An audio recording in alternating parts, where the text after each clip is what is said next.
حضور میرا سوال یہ تھا کہ جو پاکستان سے نئے لوگ آتے ہیں ان کو نارملی یہاں پہ کام کی اجازت نہیں ہوتی جو اسائلم پہ آتے ہیں، لیکن ان میں سے کچھ لوگ پھر بھی کام کر رہے ہوتے ہیں۔ تو میرا سوال یہ تھا کہ جب وہ اس طرح سے کام کر رہے ہوتے ہیں تو ظاہر ہے اس پہ وہ ٹیکس یا انشورنس بھی ادا نہیں کر رہے ہوتے، تو کیا ان افراد کو چندہ دینا چاہیے؟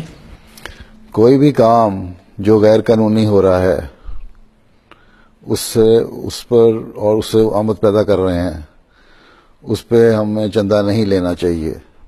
اس لیے جن باتوں کو میں پتہ رکھتا ہوں، میں تو کئی خطبوں میں بھی کہہ چکا ہوں کہ تم نے ٹیکس نہ چوری کرو، ٹیکس نہ بچاؤ، یہ غلط طریقہ کار ہے۔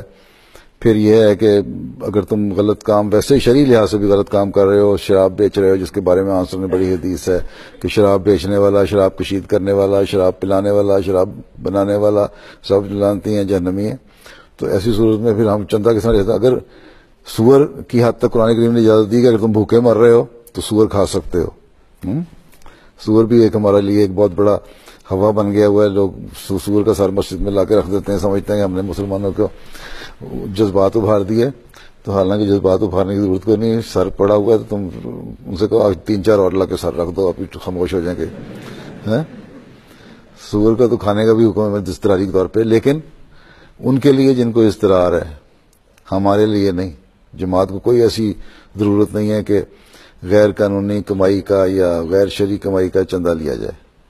جو کرتے ہیں وہ غلط کرتے ہیں، اور انتظامیہ کو، میں سے خطبوں میں کئی دفعہ کہہ چکا ہوں، انتظامیہ کو، ٹھیک ہے۔ جزاک اللہ حضور۔